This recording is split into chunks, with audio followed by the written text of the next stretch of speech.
evaluar la articulación para ya pasar directamente a los diagnósticos. Recuerden que si alguien ha entrado recién y no tomé la asistencia al inicio, por favor escriban su asistencia en el chat. Lo mismo antes de irse, ¿sí? Ya, entonces, como pueden ver ustedes acá en la diapositiva, es necesario que nosotros nos calibremos, que cumplamos los estándares de, en este caso, el instrumento que se usa mundialmente para evaluar trastornos temporomandibulares, que es el DCTMD, ¿no? Ustedes ya lo tienen en el aula virtual, y este instrumento indica que la palpación, tanto de la articulación como de los músculos, debe ser hecha en reposo, en una posición de reposo. Ya vamos a ver en un momento qué es la posición de reposo, pero rápidamente indicarles que la posición de reposo es una posición en la que los labios están juntos, pero los dientes no están en contacto, ¿no? Por lo tanto, no hay fuerzas, digamos, a nivel entre los dientes, ¿no? Los dientes están separados, los labios están juntos y la lengua está adosada al paladar, ¿no?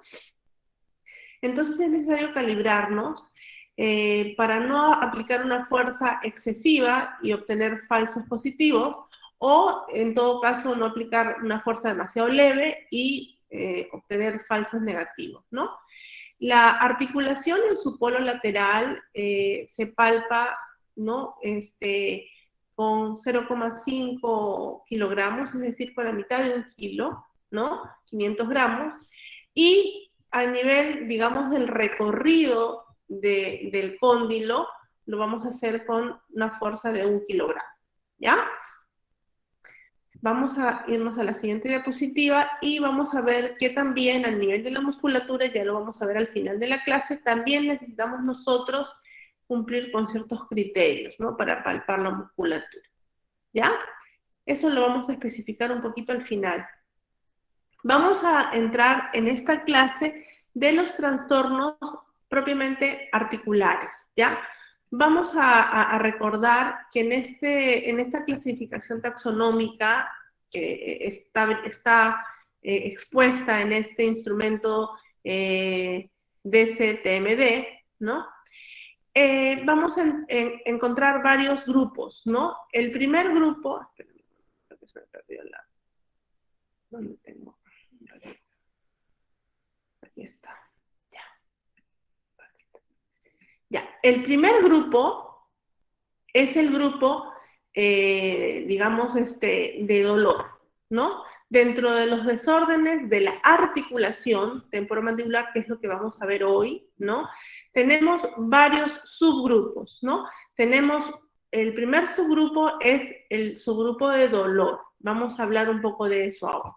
Después tenemos otros subgrupos que habla de los desórdenes discales, también le llaman discopatías. Tenemos dentro de este segundo subgrupo tenemos los desórdenes discales, tenemos también las hipomovilidades, que no vamos a hablar mucho en realidad porque son un poco más raras. Vamos a hablar de lo que es más prevalente, de lo que ustedes van a ver seguramente de manera más frecuente en la clínica, en su quehacer clínico. Y también vamos a tener desórdenes de hipermovilidad. Y aquí sí vamos a hablar un poquito sobre la luxación articular o también luxación condilar, ¿ya? Entonces, empecemos a conversar un poquito sobre la artralgia. ¿Se acuerdan? Aquí, como pueden ver, dentro del primer subgrupo es los desórdenes dolorosos, el dolor articular, y aquí vamos a tener dos diagnósticos, artralgia y artritis, ¿ya? Entonces vamos a hablar un poco de ambos, ¿ya?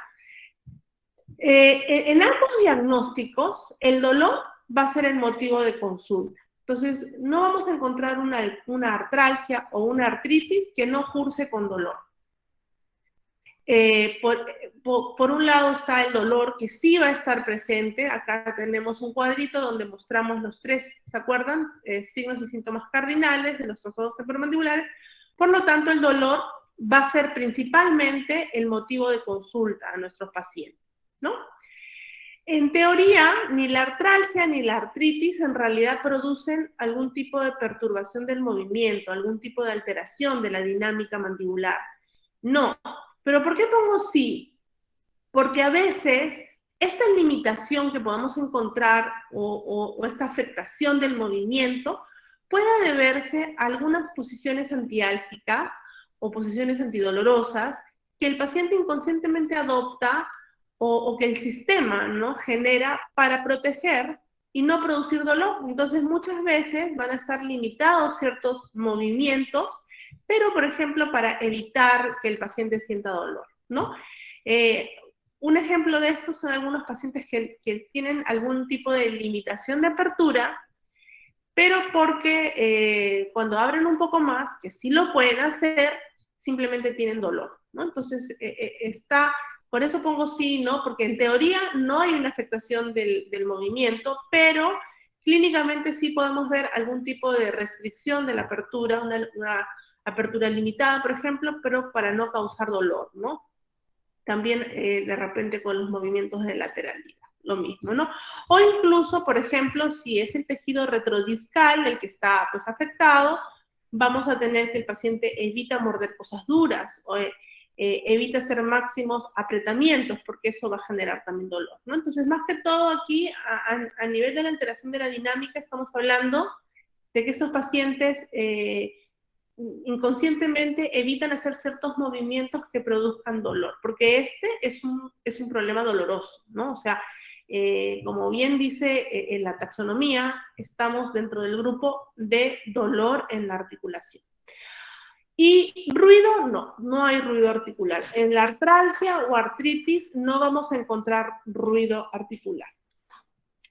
Vamos a recordar un poquito aquí la anatomía, ¿no?, de la articulación, y vamos a recordar que nosotros tenemos, además de los componentes óseos, que es el cóndilo y la eminencia, ¿no?, con la cavidad glenoidea, vamos a tener tejidos blandos, ¿no?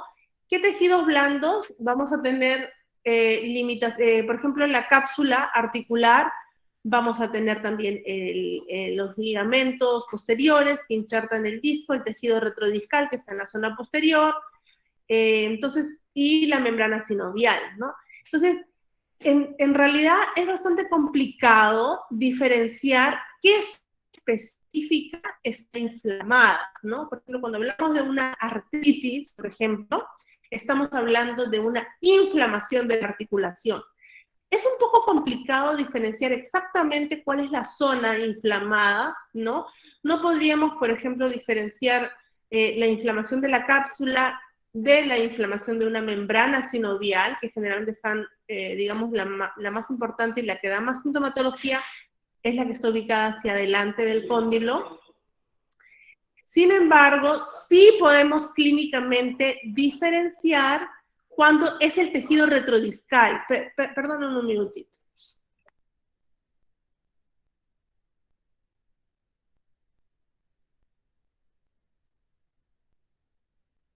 Ya.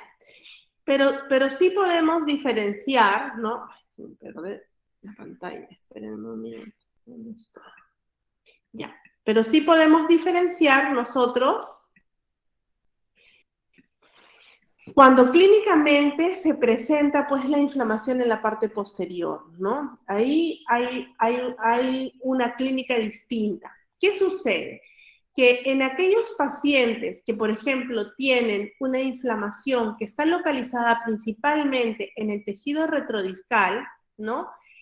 El dolor va a estar provocado principalmente cuando el paciente muerde o cuando los cóndilos asientan, ¿no?, en la cavidad glenoidea o digamos, el cóndilo se acerca y se asienta en esta zona. Mientras que cuando es la cápsula o la membrana sinovial la que está inflamada, el dolor se va a producir principalmente en la apertura, o sea, más bien cuando el cóndilo deja la cavidad glenoidea y se aleja de ella, ¿no? Porque eso va a conllevar a que haya una distensión de estos ligamentos o haya una presión de la membrana sinovial anterior, porque ya sabemos que cuando abrimos la boca, ¿qué pasa con el cóndilo? El cóndilo se traslada a través de la eminencia, por lo tanto vamos a presionar esta zona y entonces el dolor se va a producir durante las aperturas o los movimientos, ¿no? Entonces, esa es la forma cómo nosotros clínicamente podríamos diferenciar un poquito de dónde está ubicado el dolor dentro de la articulación. Esto es importante porque ya vamos a ver que dentro de los tratamientos existen el dispositivo oclusal, que le llamamos placa oclusal, férula oclusal, placa neurobiorrajal, ya hemos visto que tiene un montón de nombres, pero que este dispositivo lo que hace es separar el cóndilo, ¿no?, de la cavidad glenoidea. Entonces, ¿para qué alteración estaría indicada? Si yo quiero, digamos, evitar la presión excesiva de algún tejido que esté inflamado, ¿cuál sería la indicación? Yo podría ayudar en la desinflamación, por ejemplo, de una capsulitis con una férula oclusal, o más bien eso, la férula al aumentar la dimensión vertical haría que el cóndilo distienda la cápsula y empeoraría el cuadro. ¿Qué creen ustedes? A ver si alguien me comenta. Si es en la cápsula, generaría más dolor. Exacto, ¿no? Entonces, no podemos de manera automática nosotros usar una placa para todo, ¿no? Sino que hay que usar el criterio y discriminar un poquito, porque en algunos casos sí va a ser provechoso el hecho de distraer el cóndilo, de sacarlo de la cavidad glenoidea. Vamos a descomprimir los tejidos retrodiscales, y cuando el dolor proviene de esa zona, pues es beneficioso, ¿no? Pero como dice su compañera, si el problema es una capsulitis, una sinovitis, entonces poner una placa en realidad más podría agravar el cuadro en el paciente, ¿no? Entonces, por eso es importante entender un poco esto primero, más, antes de ver el tratamiento, ¿no? Entonces, vamos a hablar, ¿por qué? Porque nosotros en esta primera parte tenemos dos diagnósticos, la artralgia y la artritis, pero yo estoy hablando de los dos juntos, como uno solo. ¿Por qué? Porque en general siempre se habla de artralgia, ¿no? O sea, siempre vamos a hablar de artralgia, o el diagnóstico que vamos a establecer nosotros clínicamente va a ser artralgia, hasta que se demuestre lo contrario. O sea, hasta que comprobamos, digamos, fehacientemente que exista una artritis. ¿Qué significa una artritis? Una inflamación. ¿Y cómo podemos tangiblemente demostrar que hay inflamación? A través del edema, ¿no? ¿Qué es el edema? El aumento de volumen de los tejidos, hinchazón, ¿no?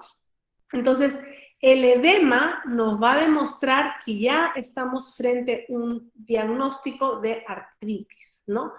Vamos a avanzar un poquito.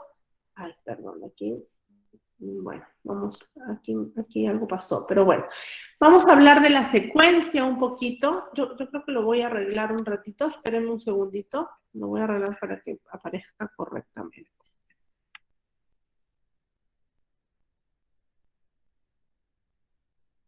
Un segundito.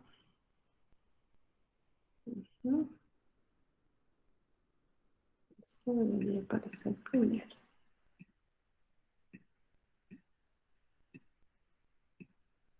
Ya está. Ya, ahora sí.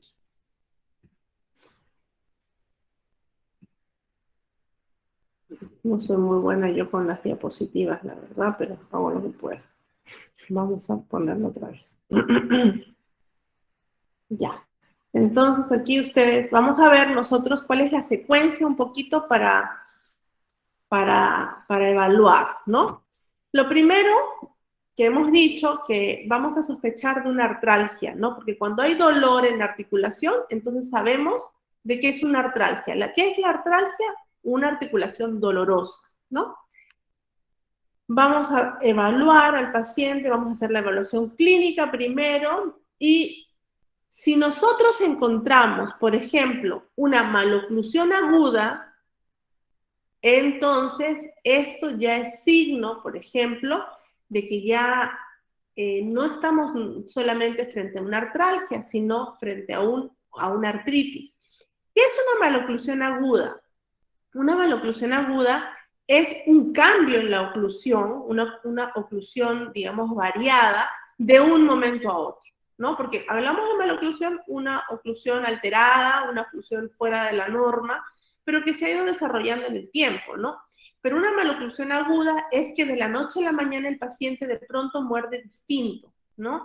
Y generalmente nosotros lo podemos ver en algunos casos clínicamente, por ejemplo, aunque vemos al paciente y de pronto vemos que no tiene contactos a nivel posterior, ¿no? De repente, de un día para el otro, el paciente está con dolor y nosotros hacemos la evaluación y nos dice, sí, mi contacto ha cambiado, solo siento que muerdo adelante y ya no muerdo atrás, ya no puedo asentar los dientes atrás. Entonces, eso es una maloclusión aguda y eso es signo de que puede existir un edema intraarticular que está evitando que digamos, el cóndilo se asiente correctamente dentro de la cavidad glenoidea. ¿Ya? Ahora, clínicamente nosotros podríamos observar, digamos, o diferenciar una artralgia de una artritis, pero solamente con una resonancia magnética. Una tomografía, como ya les dije antes, como solamente vamos a ver tejidos duros mineralizados, no nos va a permitir observar tejidos blandos, ¿no? No nos va a permitir observar el edema. Entonces, no va a ser, digamos, determinante para hacer el diagnóstico de este cuadro, ¿no? Sin embargo, en una resonancia sí. Vamos a ver aquí nosotros esta resonancia. En la resonancia vamos a pedir varios tipos digamos, el examen en varios tipos de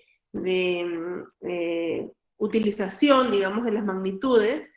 Y lo distinto un poco en la resonancia es que algunos tejidos se ven oscuros y otros tejidos se ven claros, ¿no? Y en este caso, el edema, que es lo que vamos a observar aquí, se ve como un tejido bastante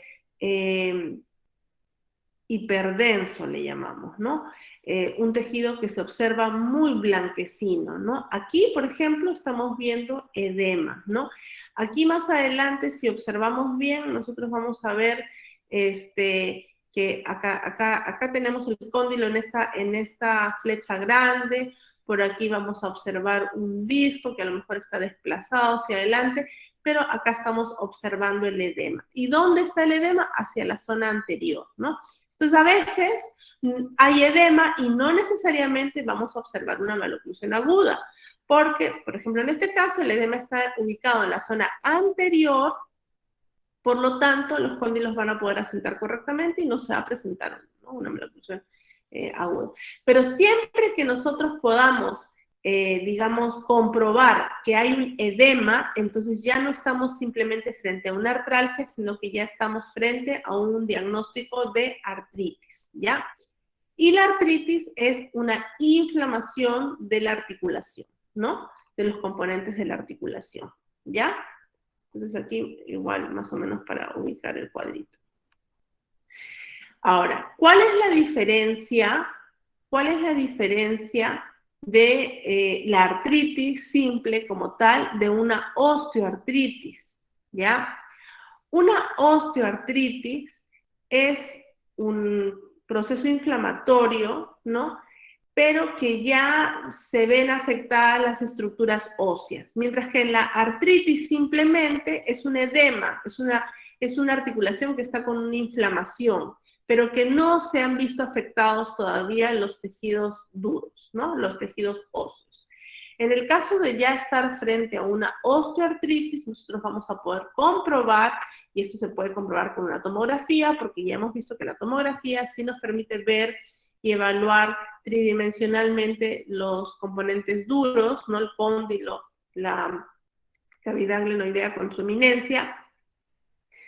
Vamos a poder ver, por ejemplo, el compromiso del trabeculado, por ahí también la discontinuidad de la cortical condilar o de la cavidad glenoidea, ¿no?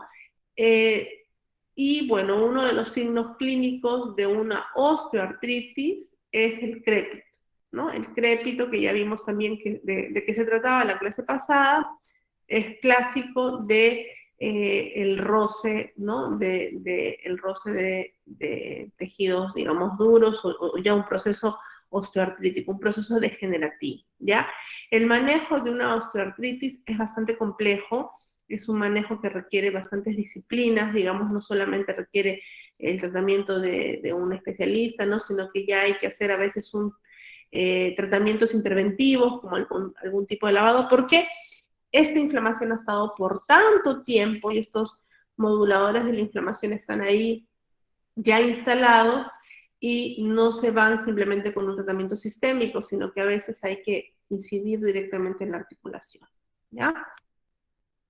Vamos a avanzar un poquito. Nuevamente aquí vamos a ver qué es lo que es el crépito, ¿no? Ustedes pueden ver el crépito, por ejemplo, el disco ya está totalmente desplazado aquí adelante y aquí el crépito es el roce de las estructuras duras, ¿no? Cóndilo y eminencia, ¿no? Ya este es un crépito duro. ¿Por qué es importante manejar una artritis e identificarla en sus estadios iniciales, ¿no?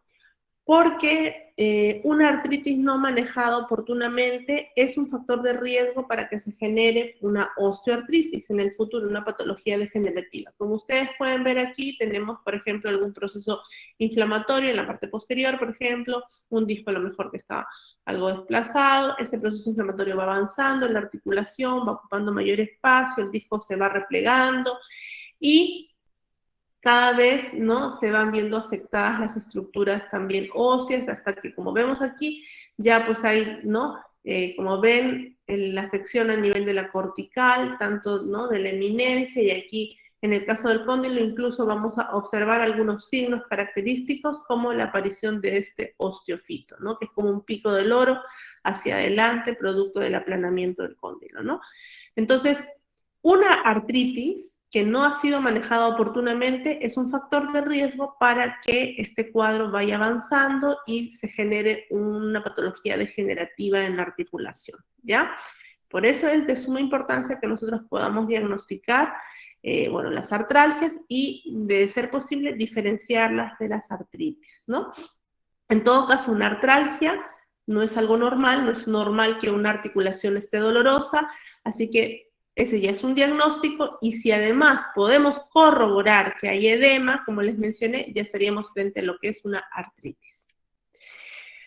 Como pueden ver aquí en esta imagen que fue sacada de un trabajo de Giannitti, ¿no?, en el que habla del tratamiento para la osteoartritis, habla esta imagen de los factores de riesgo envueltos en los procesos osteoartríticos. Como pueden ver aquí en rojo está marcado digamos, la liberación de mediadores inflamatorios, ¿no? Este es un factor importante que está determinado, ¿no? Otros factores, por ejemplo, que están ahí también incluidos es la obesidad, edad avanzada, la sobrecarga genética, sexo y raza, y las injurias mecánicas, los traumas, ¿no? Antes se pensaba que solamente estaban estos dos grandes factores, la edad y los traumas mecánicos. Sin embargo, hoy sabemos que existen otros factores que también juegan en contra, ¿no? Y uno de los principales va a ser esta liberación de mediadores de la inflamación. Esta sopa inflamatoria que se produce a nivel de la articulación va a estar ahí, y si no es manejado oportunamente, va a traer como consecuencia una alteración en los tejidos duros, ¿ya? Ya, entonces ya hemos visto un poquito de estos dos cuadros digamos, del subgrupo 1. Ahora vamos a ver específicamente los desórdenes de la articulación, sobre principalmente los desórdenes discales, ¿ya? Y vamos a ver que de todos estos cuatro que los vamos a hablar hoy, los principales que significan una urgencia en el manejo son estos dos: el desplazamiento discal con reducción, con bloqueo intermitente, y los desplazamientos discales sin reducción, con limitación de la apertura, ¿ya? Ya vamos a ver por qué, ¿no? Vamos a empezar hablando primero de qué es un desplazamiento discal con reducción. Yo sé que todos ya hemos visto y hemos hablado un poco de lo que es un clic, de lo que es, digamos, la recaptura del disco, pero ahora vamos a poder verlo en una imagen y entender un poco qué significa desplazamiento discal con reducción, ¿ya? Que es el primer diagnóstico. Vamos a poner ahí el video. Y ustedes pueden ver aquí el cóndilo, aquí tenemos el disco, y a la medida que el cóndilo va abriendo y va bajando, va avanzando, recaptura el disco, ¿no? Y nuevamente cuando se asienta, el disco vuelve a desplazarse, ¿no? Nuevamente el disco es recapturado por el cóndilo, el cual acompaña en cierto grado el movimiento, y luego, al momento del cierre, el disco se luxa, se desplaza nuevamente, ¿no? Esta patología es la primera que hemos visto aquí. Disco desplazado, desplazamiento discal con reducción. Significa que si bien el disco no está desplazado, ¿no? Durante el cierre, al momento de la apertura, este disco es recapturado por el cóndilo y acompaña, ¿no? Digamos, en cierta medida, la trayectoria condilar, ¿no? Va a depender también definitivamente la velocidad con que el cóndilo se mueva para que lo recapture antes o después, porque si el cóndilo se mueve rápido, ¿no? Tiene un movimiento rápido, entonces lo va a recapturar más de inicio, ¿no? Pero si el cóndilo se mueve lento, entonces es probable más bien que empuje el disco, ¿no? Y más bien no logre recapturarlo, ¿no? Desde el inicio. Clínicamente, este cuadro se manifiesta con un clic, ¿no? Muchas veces el clic puede estar a la apertura y al cierre, o simplemente puede alguno de los dos pasar desapercibido y o escucharse solamente uno de ellos, ¿no? Pero siempre y cuando el disco es recapturado por el cóndilo, hablamos de un desplazamiento discal con reducción. Podemos encontrar también clínicamente que vamos a tener al momento de la apertura una desviación, una apertura con una desviación, pero una desviación corregida. ¿Por qué? Porque el cóndilo que va a empezar a abrir y donde se encuentra el disco desplazado es el cóndilo que probablemente se va a mover un poquito más lento que el del otro lado. Entonces, al moverse más lento, entonces la mandíbula se va a desviar por un momento hasta que este cóndilo pueda recapturar el disco y luego se mueva con él, y entonces la mandíbula se centra. Por lo tanto, podemos observar una desviación corregida, ¿ya? Ya. Ahora, lo de interés, digamos, bueno, antes de esto, ¿por qué esto no corresponde a una urgencia en el manejo, o muchas veces incluso no corresponde a una patología per se, o sea, algo que deba tratarse? Se describe dentro de los diagnósticos, pero no existen muchas guías de tratamiento para este desorden, porque en realidad es algo bastante benigno. Porque si bien es cierto, el cóndilo no está sentado sobre el disco, al momento que el cóndilo empieza a moverse, el disco se recaptura y acompaña, ¿no?, al movimiento del cóndilo. Entonces, por eso mismo, digamos que no requiere un manejo de importancia. Sí, más bien educar al paciente, hablar un poco de su condición, de los factores de riesgo que hay que evitar, como por ejemplo sobrecargar esa articulación, de preferencia evitar algunas actividades que generen sobrecarga, como por ejemplo morderse las uñas, algún tipo de apretamiento diurno, en general atenciones ontológicas muy largas, ¿no? Pero más allá de eso no existe un tratamiento para recapturar el disco, por ejemplo, ¿no? Vamos a pasar ahora a los desórdenes discales que sí requieren tratamiento, como por ejemplo el desplazamiento discal con reducción, lo que acabamos de ver, pero que presenta bloqueo intermitente. ¿A qué me refiero con eso? Eso es algo bastante nuevo, porque antes no se hablaba de esto, porque decíamos, ¿no?, todo disco que es recapturado por el cóndilo no necesita un manejo. Sin embargo, algunas características del paciente, por ejemplo, algunos pacientes que tienen algún tipo de limitación intermitentemente, aunque no sea siempre, sea intermitente, entonces esto sí necesita de un manejo, porque puede ser que esto progrese, según los estudios, a un desplazamiento discal ya sin reducción, ¿no? Y el otro diagnóstico es un desplazamiento discal, o sea, un disco que está desplazado, pero que ya no se reduce, o sea, se encuentra permanentemente desplazado, y que además actúa como una piedra en el camino, ¿no? No deja que el cóndilo se mueva, por lo tanto, cursa con una limitación de la apertura bucal. Vamos a ver qué es esto, ¿ya? Entonces, estábamos hablando hace un momento por qué el desplazamiento discal con reducción no constituye una urgencia.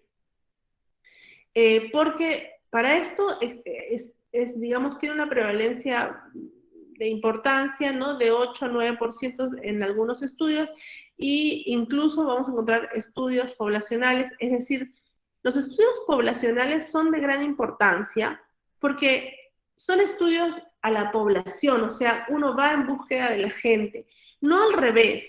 No los estudios clínicos en los que, por ejemplo, estamos en la clínica y nosotros vamos, que nuestra muestra se compone de personas que vienen a buscarnos a la clínica, tiene un sesgo, porque las personas que vienen en búsqueda de una atención es porque tienen un dolor o tienen algún tipo de alteración. Mientras que si uno va a la población y los evalúa en su hábitat natural, vamos a encontrar de todo, no solamente a los que tienen dolor, vamos a encontrar también a los que están sanos, ¿no? A diferencia de los estudios, digamos, en pacientes que acuden a consultas, porque nadie, pues, acude a una consulta solamente para chequear que todo esté bien, acuden porque tienen dolor, ¿no? Entonces, los estudios poblacionales indican que existe una prevalencia del 6 hasta el 48% en algunos estudios de desplazamientos discales con reducción, ¿no? Sin ningún tipo de bloqueo, ¿no? La progresión de los desplazamientos discales con reducción, o sea, cóndilos que recapturan el disco, a desplazamientos discales sin reducción es bastante raro en realidad. Hay pacientes que pueden estar muchísimos años con este clic o con cóndilos que recapturan el disco y no progresan hacia ningún otro diagnóstico, ¿no?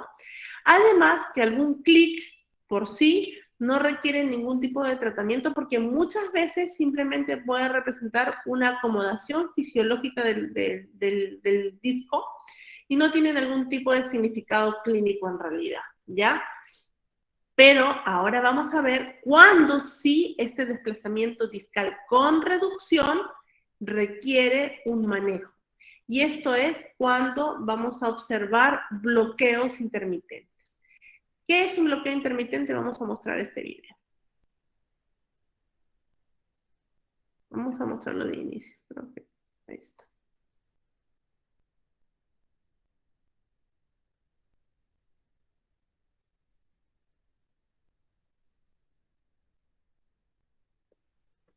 Ya.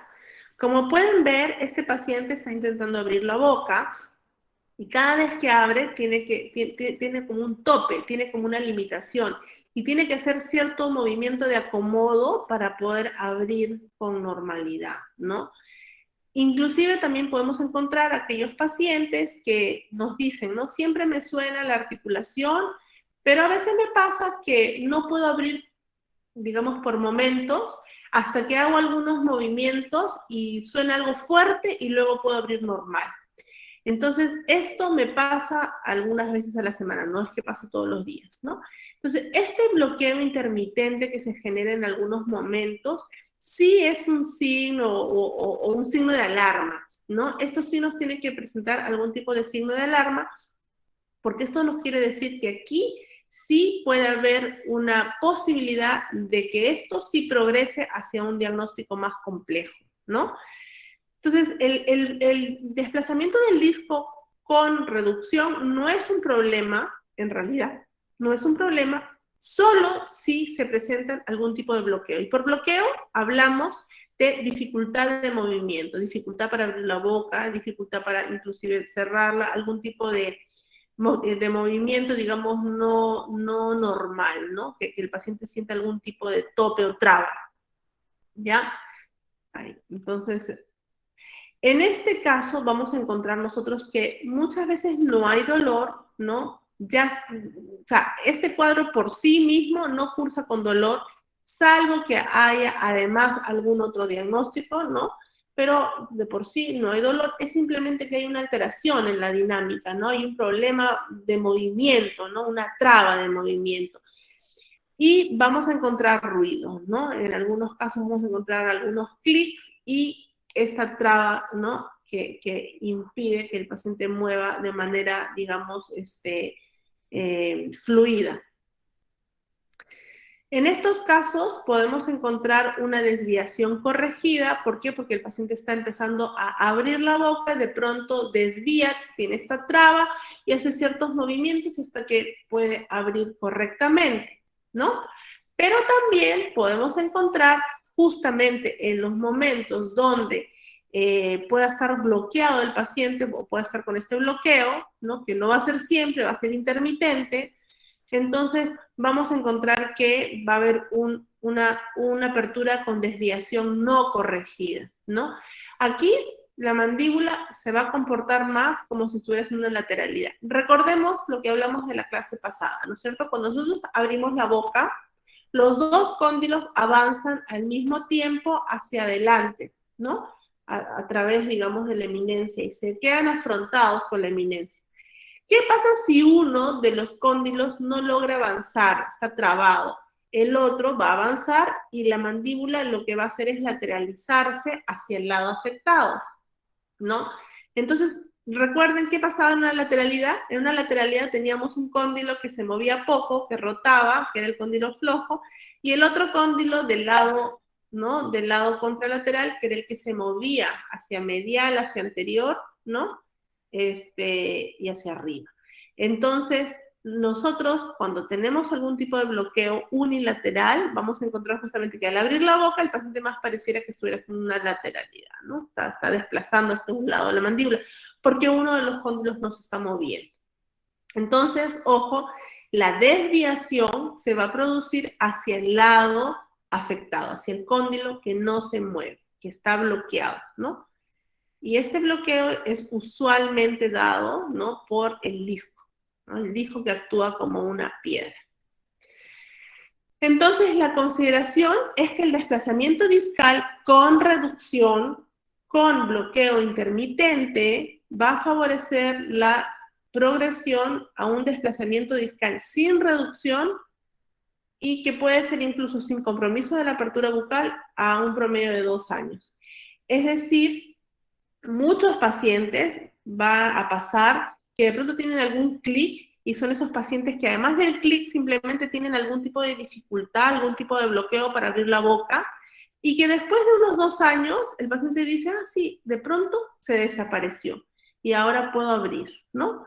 Y es porque en realidad esos pacientes el disco se terminó de desplazar, ya no se recapturó, sino que fue arrastrado más allá, se replegó, actuó como un acordeón y permite el movimiento. Es lo que también se llama disco complaciente, ¿ya? Porque a pesar de estar desplazado, este disco permite el movimiento.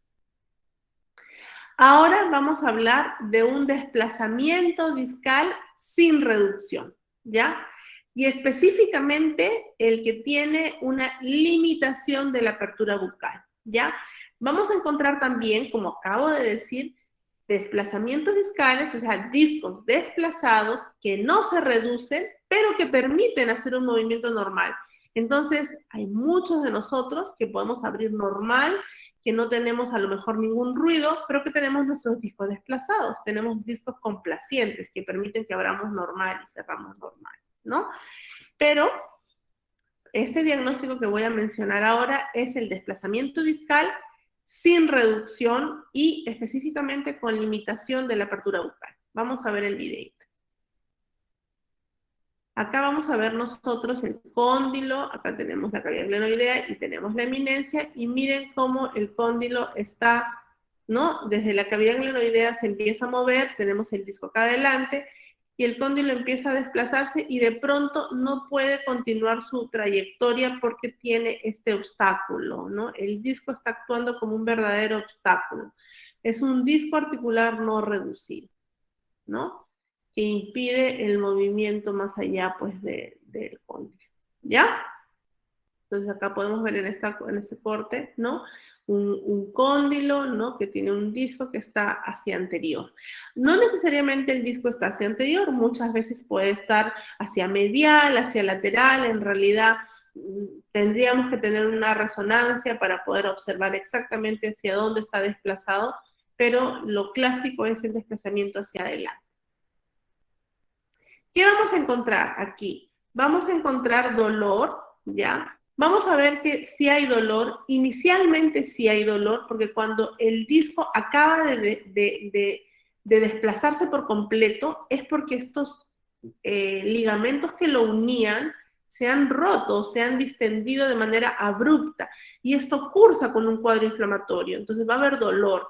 Pero ese cuadro inflamatorio no va a permanecer por siempre, así que solo va a ser dolor al inicio, ¿no? Yo recuerdo mucho a un amigo que me contó, estaba comiendo parrillada y de pronto sentí un sonido, ¿no? Clic, y luego me quedó doliendo y ya no podía abrir la boca, ¿no?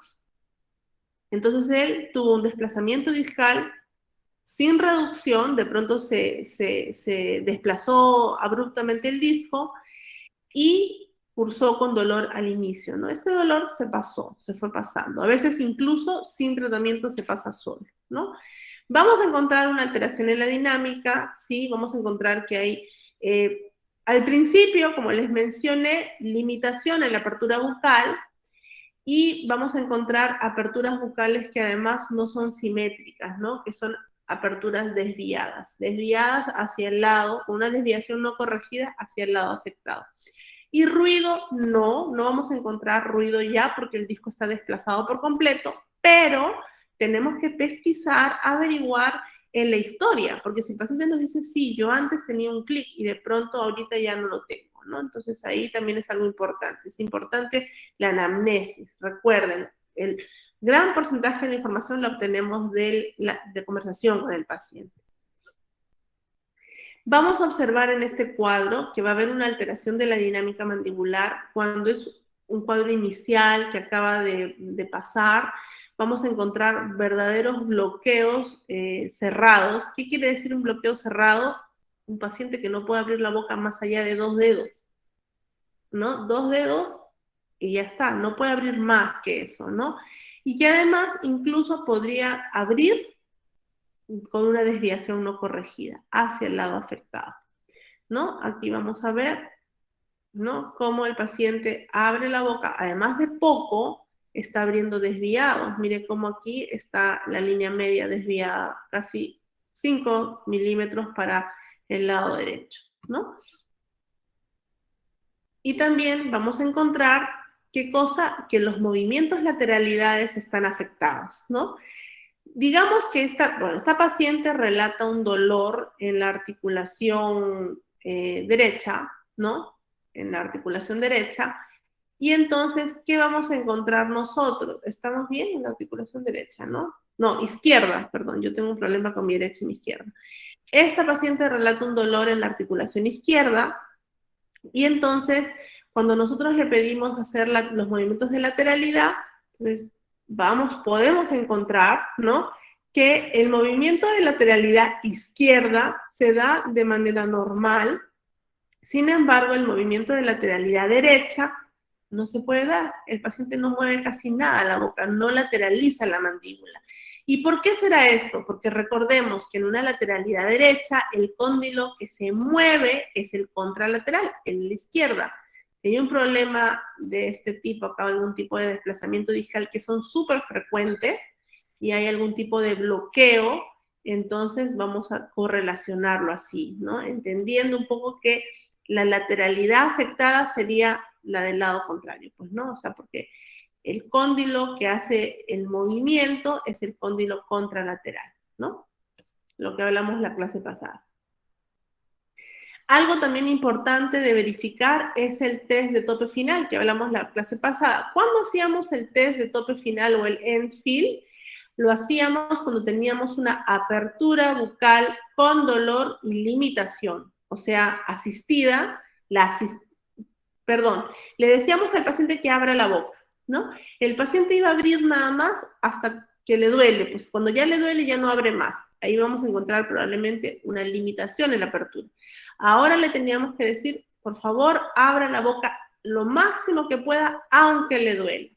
Y si a ese tipo de apertura bucal, aún con dolor, encontrábamos limitación, nosotros teníamos que asistir la apertura bucal, hacer una apertura bucal con dolor, con asistencia. Entonces, hacíamos la asistencia con nuestros dedos, como están viendo aquí, y teníamos que percibir ese tope final. Una de las características de los desplazamientos discales sin reducción y con limitación de la apertura es un end-fill duro, ¿no? Que no hay chance de abrir más de 3, 4 milímetros. O sea, más de 3 milímetros no se puede, uno siente claramente que hay una traba mecánica, hay algo que no nos permite abrir la boca, ¿no? Es característico ese tipo de sensación final. Y si nosotros quisiéramos pedir algún examen imagenológico, como lo vuelvo a repetir, el único examen indicado para observar tejidos blandos, que en este caso el disco es un tejido blando, porque si bien es cierto es de cartílago, es un fibrocartílago que no se observa en una tomografía, por lo tanto nosotros tendríamos que pedir una resonancia, ¿no? Y en la resonancia encontraríamos. La resonancia se hace con varios tipos de apertura bucal. Acá con 10 milímetros se observa un cóndilo que se está desplazando y el paciente lo máximo que pudo ver fue 20 milímetros y el disco está acá adelante, ¿no? El disco es esto negro que estamos viendo aquí con la flecha y está actuando como un tope, ¿no? Evitando que el cóndilo pueda seguir avanzando. Y aquí arriba, además, ¿qué vemos? Que vemos edema, vemos efusión del líquido sinovial, edema, ¿no? Vemos inflamación. Entonces acá tenemos dos diagnósticos. Tenemos el desplazamiento discal sin reducción, no reduce el cóndilo, nunca redujo el disco, hay un bloqueo, ¿no? Una limitación de la apertura, y además tenemos una artritis, ¿no? Una inflamación.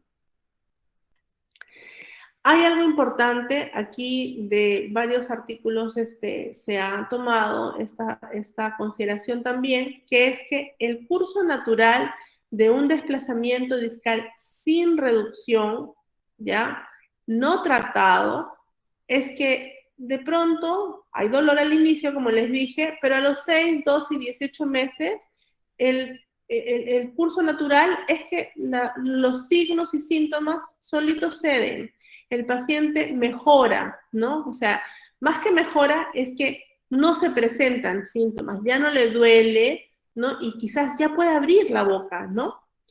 Pero, ojo, eso no necesariamente es que el paciente haya mejorado, simplemente los síntomas han pasado a ser subclínicos, porque cuando el disco no se reduce, no acompaña el movimiento condilar, la posibilidad de tener osteoartritis, o sea, un diagnóstico ya degenerativo, aumenta en un 90%, ¿ya?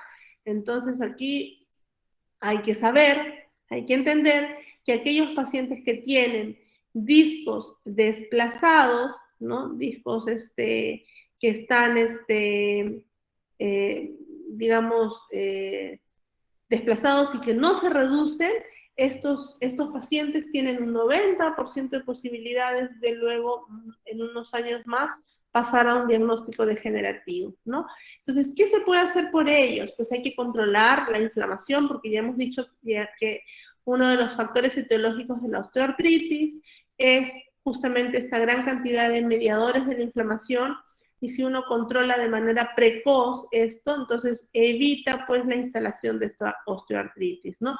Además de eso, se puede trabajar en algunos ejercicios, en reducir este disco, con algunas terapias, en educar al paciente, en que tiene que evitar sobrecargar esa articulación, tratamientos odontológicos largos, evitar hábitos que sean dañinos, ¿no? Como el masticar chicle, el morder lapiceros, comerse las uñas y ese tipo de actividades que van a generar presiones elevadas en la articulación. Vamos a encontrar aquí nosotros, por ejemplo, este desplazamiento discal sin reducción y sin limitación de la apertura. Miren, ¿qué vamos a ver? Nosotros vamos a ver un paciente que cuando abre la boca, si bien es cierto, la abre, vamos a ver nosotros aquí en esta vista sagital, la abre 40 milímetros, contamos el overbite, que probablemente sea alrededor de 3 milímetros, este paciente tiene un rango de apertura normal. Pero si nosotros vemos bien cómo abre la boca, tiene una desviación resistida, lo cual es indicativo de que en esta articulación hacia donde se desvía la boca, la mandíbula, tenemos nosotros un cóndilo que se mueve menos que el otro.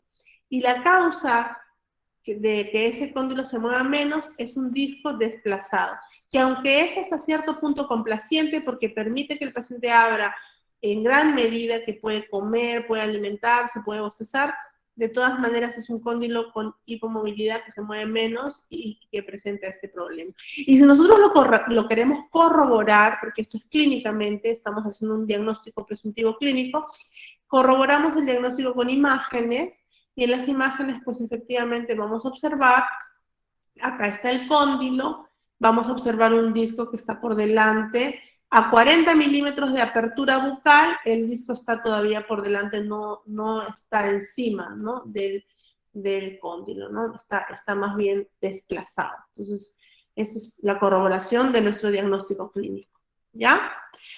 Ojo, no siempre tenemos que pedir resonancias, sobre todo en muchas realidades donde no está al alcance, pero sí es importante poder tener diagnósticos estructurales, ¿no? Como les mencionaba yo al inicio. Partimos con un diagnóstico de aproximación, entendiendo que hay un problema, digamos que hay un problema, luego con diagnósticos, digamos, de una estructura en particular, y luego con diagnósticos ya definitivos, ¿no? Para llegar al diagnóstico definitivo, muchas veces podemos hacerlo solamente con la clínica, pero en algunas veces cuando tenemos duda entre 2 o 3 diagnósticos podemos apoyarnos de las imágenes, pero siempre teniendo ya en mente lo que posiblemente es. No vamos a pedir imágenes a ciegas, ¿no? Porque en muchos diagnósticos no se requieren imágenes. Ahora, ya hemos hablado de estos diagnósticos que están acá arriba. No vamos a hablar en realidad de las adhesiones o adherencias, de las anquilosis, porque son bastante infrecuentes, ¿no? Y además de un manejo bastante complejo, y además están muchas veces asociadas a problemas inflamatorios, ¿no? O a traumas, a grandes traumas que provocan grandes sangramientos y por lo tanto provocan también anquilosis. Vamos a hablar de lo que vamos a ver más comúnmente, ¿no?, en nuestro quehacer clínico. Y otra cosa que es bastante frecuente son los problemas de hipermovilidad condilar. Y los problemas de hipermovilidad condilar, de los dos, vamos a observar muchas veces los problemas de subluxación y luxación condilar. Yo recuerdo mucho, no sé si estás por ahí, pero es un clásico de nuestra clínica, ¿no? Es un clásico de nuestra clínica, bueno, no voy a decir el nombre de nuestro compañero, pero un compañero que después de hacer una extracción bastante compleja, le dice al paciente, ya, cierra la boca, y el paciente quedó con la boca abierta. Sí. No sabían qué hacer, ¿no? O sea, estaban desesperados su primera vez, ¿no? Obviamente a todos, yo creo que si nos pasa también sería lo mismo. Entonces, el paciente quedó justamente con los cóndilos fuera de la cavidad glenoidea, por delante de la eminencia, atrapados sin poder regresar, ¿no? A esto nosotros le llamamos un bloqueo abierto, cuando el paciente está con la boca abierta y no la puede cerrar, ya sea porque hay algún tipo de dolor, si la puede cerrar pero no puede juntar los dientes porque hay algún tipo de dolor, o porque no puede simplemente, ¿no? Y esto es clásicamente cuando hay algún tipo de luxación articular o luxación condilar, porque lo que se luxa es el cóndilo se sale de la articulación. Esto, de verdad que hay que entenderlo, hay que saberlo, porque va a pasar, no sé si a alguno de ustedes les habrá pasado alguna vez, espero que no, algún familiar, pero va a pasar. A mí me ha pasado unas 3 veces de ver a estos pacientes, y me acuerdo que la primera vez que vi uno, estaba yo en mi internado, en mi rotación, no supe qué hacer, ¿no? Y ya después de algunos años, muchos años después, me tocó ver a una segunda paciente y ya pude darle la solución, ¿no? Y a una tercera paciente también, ¿no? Fueron 3 veces las que he visto este cuadro. Entonces, la luxación articular es un diagnóstico, en el que se presenta porque el cóndilo se ha movido más allá de los límites y ha quedado sobrepasando la eminencia, ¿no? y entonces se ve imposibilitado de regresar a la cavidad glenoidea. Entonces, cuando nosotros vemos a estos pacientes, vamos a observar un cóndilo que muchas veces está protuberante, pero está bastante anterior a lo que normalmente nosotros lo viéramos, y además vamos a ver una depresión por atrás, porque el cóndilo ha abandonado la cavidad glenoidea. Es un cuadro sumamente doloroso y además de mucha ansiedad para el paciente, porque no sabe qué le pasa y no puede cerrar la boca y se desespera.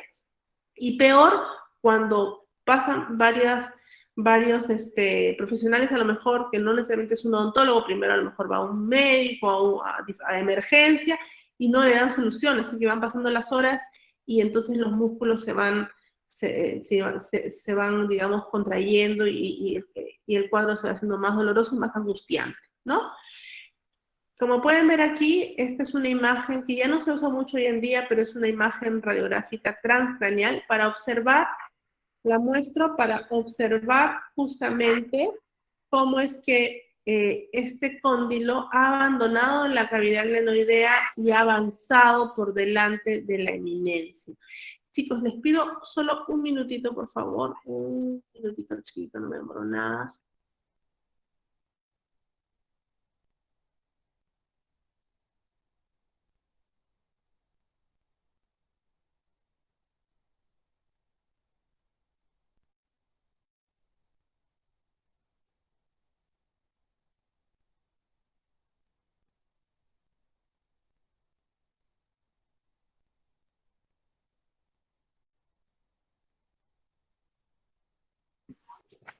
Ya, ahora sí, discúlpenme. Ya, entonces, como les decía, y se ve imposibilitado de regresar porque por acá atrás tiene la eminencia, entonces no puede regresar por su cuenta, ¿no? Esto se puede presentar, digamos, ante una apertura máxima, ¿no? Muchas veces los pacientes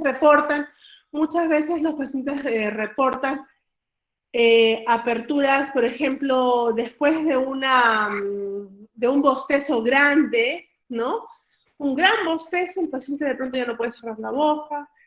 También se reporta, por ejemplo, después de algún tratamiento de endodoncia, en el que el paciente está con el dique de goma, está mucho rato con la boca abierta, y al retirar todos estos aditamentos, pues ya no puede cerrar, ¿no? O también en cirugías, muchas veces cirugías de terceros molares donde uno también hace cierta presión en la mandíbula y por lo tanto genera pues que el cóndilo pueda salir, ¿no? Más allá de los límites del rango de movimiento normal. En estos casos, este diagnóstico cursa con dolor, es un cuadro doloroso, hay una alteración en la dinámica porque el paciente no puede cerrar la boca, ¿no? Y no vamos a tener ruido porque el paciente no va a mover a ningún lado, ¿no? No puede salir de esta posición. En estos casos también vamos a encontrar que puede ser uni o bilateral, porque uno pensaría que el paciente queda con la boca abierta, pero en algunos casos vamos a encontrar que se presenta en un lado nada más, ¿no? Y entonces más bien queda como lateralizando la mandíbula. Este tipo de cuadros igual se solucionan con una maniobra, que ya vamos a ver cuál es, pero muchas veces los pacientes después de un tiempo reportan algún tipo de desplazamiento distal, porque si bien es cierto, el cóndilo regresa, algunos ligamentos quedan distendidos y favorecen a que los discos se puedan desplazar, ¿no? Entonces, por eso, digamos, pasa mucho que algunos pacientes que ya les pasó una vez, luego les sigue pasando más veces, ¿no? Entonces les tenemos que educar a los pacientes y decir que cuando vayan a abrir la boca para bostezar, pongan el puño para contrarrestar el movimiento, o que tengan atenciones dentales no tan largas, o que de repente los atiendan, pero para no generar estos máximas aperturas, que los atiendan con un bloque de goma, ¿no? Bloques de mordida. Entonces sí, pues porque tenemos que recordar que aquí hay todo un envoltorio en la articulación que una vez que se soluciona, ¿no? Este problema queda, digamos, con algún tipo de dolor, ¿no? Quedan doloridos estos pacientes, ¿no? Estos ligamentos se suelen elongar, ¿no? La maniobra para poder reducir, para poder llevar el cóndilo a su lugar, se llama la maniobra del Nelaton, y es una maniobra en la que hay que posicionar los pulgares en las caras oclusales de las piezas posteriores e inferiores, y hay que descender la mandíbula, solo descenderla, porque luego el paciente solo va a poder cerrar, y así la mandíbula y los cóndilos se regresan a su lugar correcto, ¿ya? Aquí podemos ver el video. Se observa cómo el paciente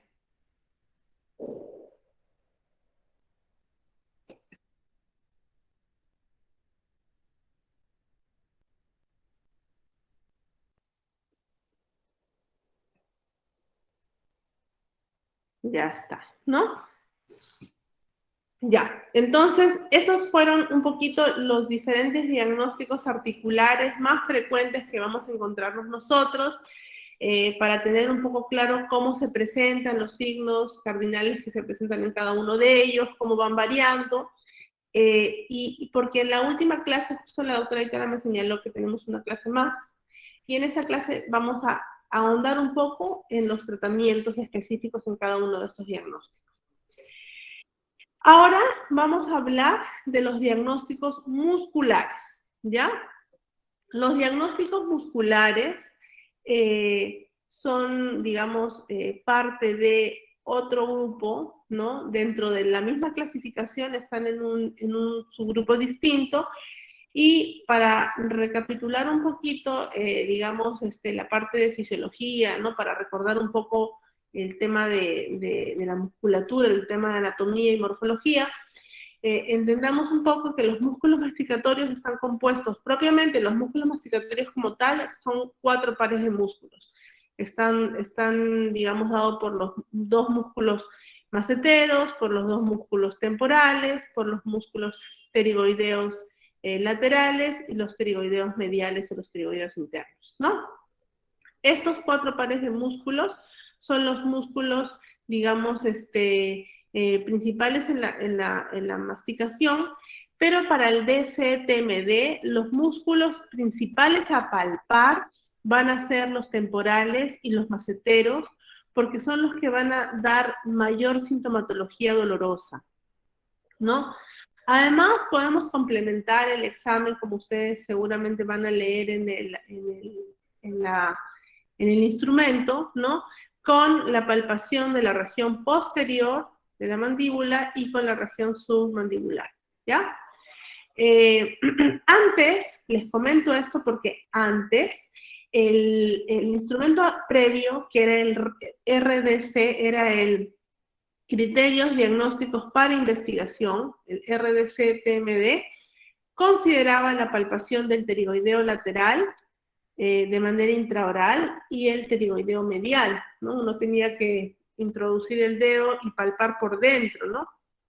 Pero ya cuando se llevó a cabo y muchos profesionales empezaron a hacer esta palpación, pues la retroalimentación a este grupo de investigación fue que en el 100% de casos esto daba dolor, ¿no? Entonces eran falsos positivos. Por eso es que hoy en el DCTMD ya se eliminó este tipo de palpación.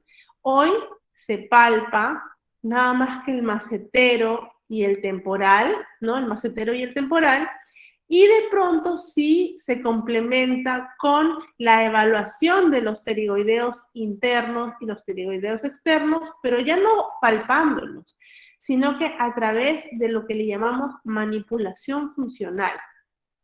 ¿Qué es la manipulación funcional? Es evaluar estos músculos durante su función. ¿Cómo así? Vamos a hacer una prueba de carga contra resistencia. Es decir, cuando estos músculos están contrayendo, o sea, cuando están actuando, nosotros los vamos a elongar. ¿Cuándo actúa? A ver, ¿quién me dice? ¿Cuándo actúa el pterigoideo medial, el pterigoideo interno? ¿Cuándo actúa? ¿Cuándo se contrae?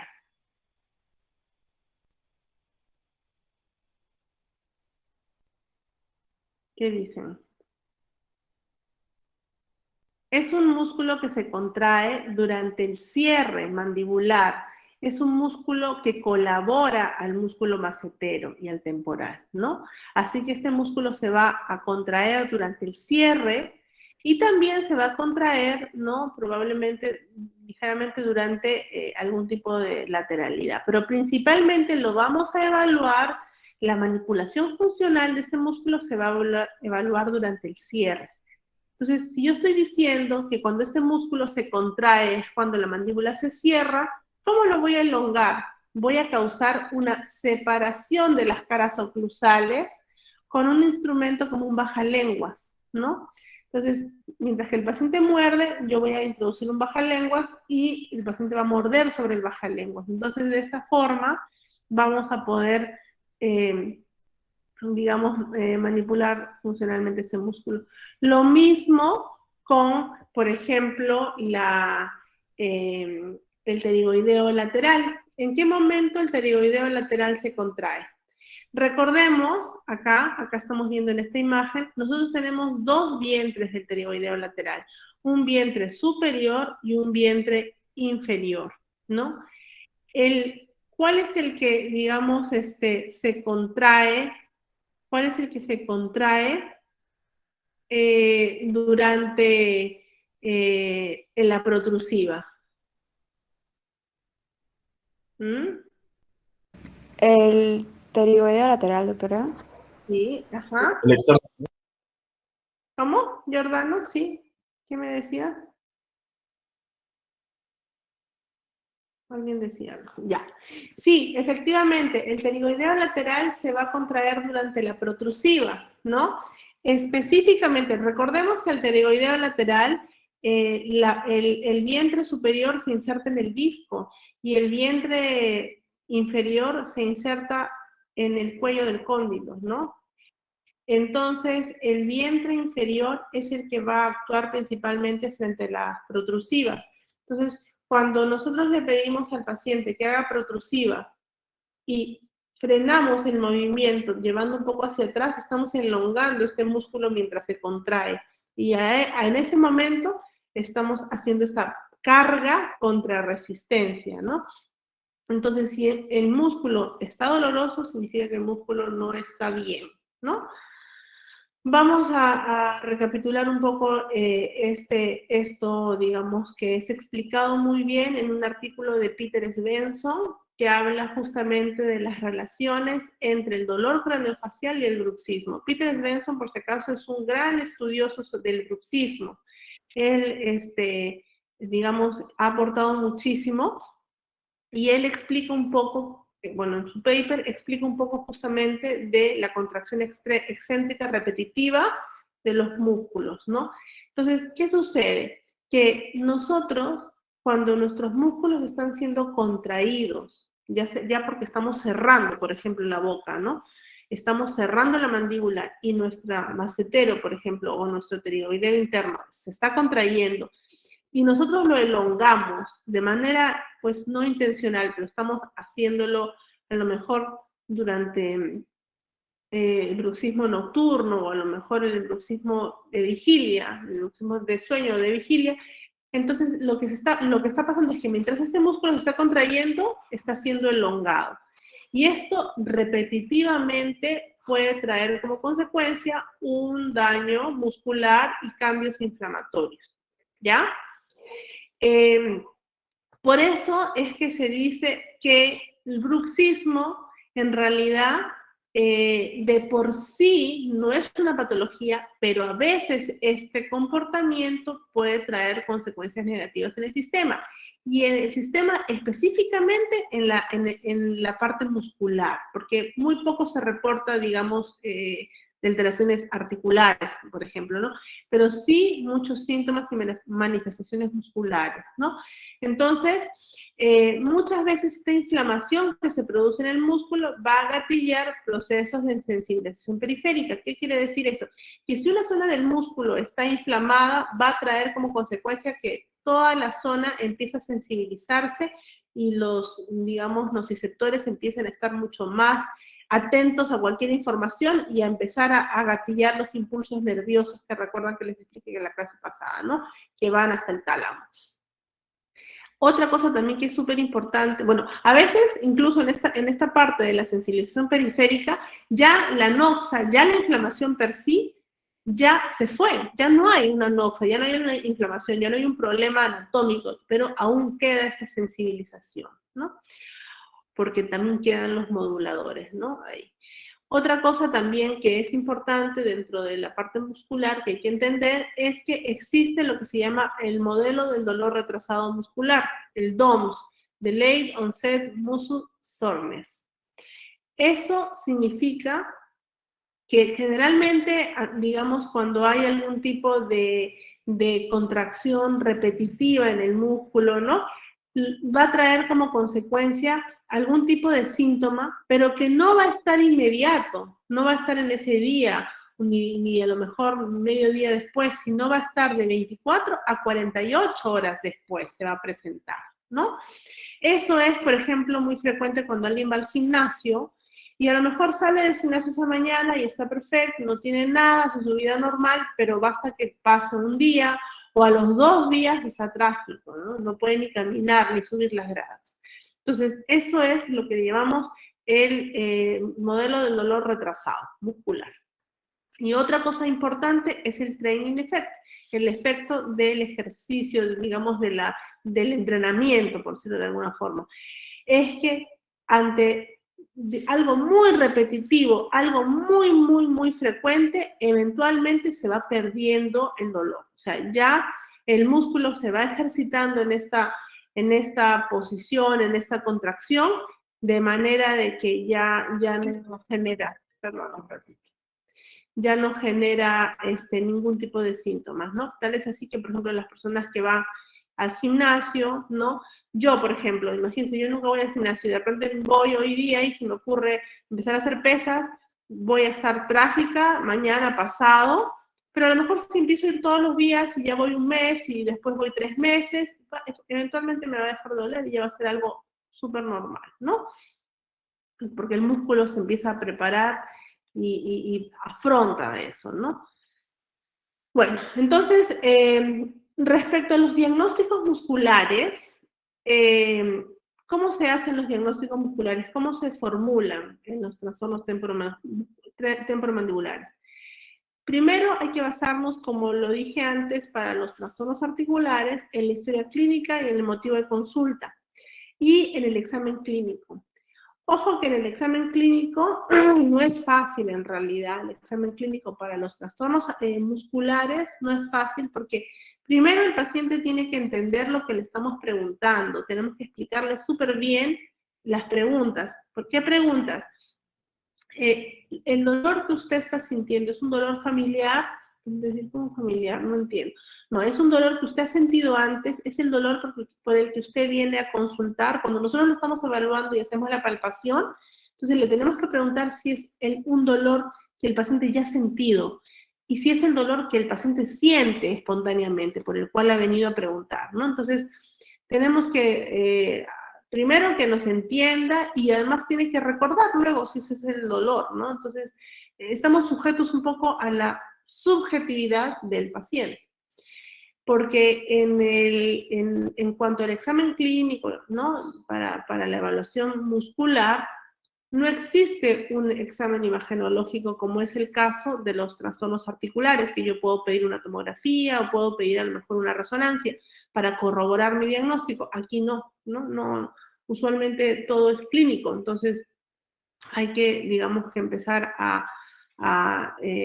digamos, entrenarnos un poco en esa parte.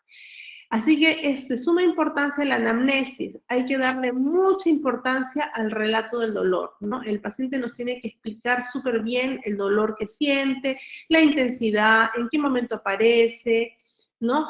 ¿Qué es lo que alivia este dolor? ¿Qué es lo que lo empeora? ¿No? ¿Cuánto le dura? Entonces, toda esa información es de vital importancia, ¿ya? Y siempre, siempre no nos olvidemos, por favor, del motivo de consulta, porque nosotros nos tenemos que hacer cargo del motivo de consulta. No podemos empezar a tratar otras cosas que hemos visto, pero olvidarnos de lo que el paciente ha venido a preguntar, ¿no? A consultar. Acá es importante seguir este orden para poder hacer un examen, digamos, de una manera adecuada. ¿no? Es importante que el paciente localice el dolor, que el paciente nos describa y nosotros también poder hacer la localización del dolor, ¿ya? En el caso que el dolor esté en la zona de la cabeza, se le denomina cefalea. Relaciones incisales. No nos olvidemos que tenemos que observar el overbite, porque es importante justamente para evaluar los patrones de apertura. El overjet también, pero principalmente el overbite. Y vamos a evaluar el patrón de apertura y los rangos de movimiento. Vamos a ver también de paso, ya estamos hablando de diagnósticos musculares, pero vamos a ver de paso ruidos articulares. Vamos a ver también de paso los dolores articulares. En algunos casos vamos a pesquisar, a investigar sobre bloqueos, ¿no? Que ya hemos visto. Y vamos a pasar al final a la palpación. ¿Por qué no podemos hacer primero la palpación y luego ver patrón de apertura, ruidos? ¿Por qué?